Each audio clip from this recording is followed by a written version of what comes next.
Let's go.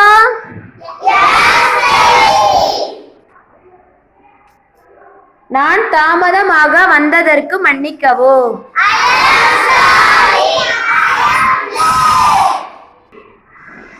நான் படிக்க வேண்டும். உள்ளே வரலாமா? என்னை பார்த்து சொல்லு.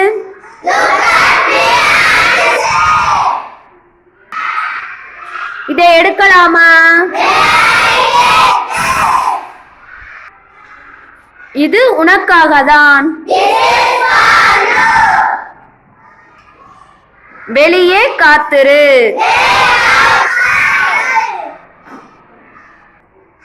அவனை பற்றி பேசாதே.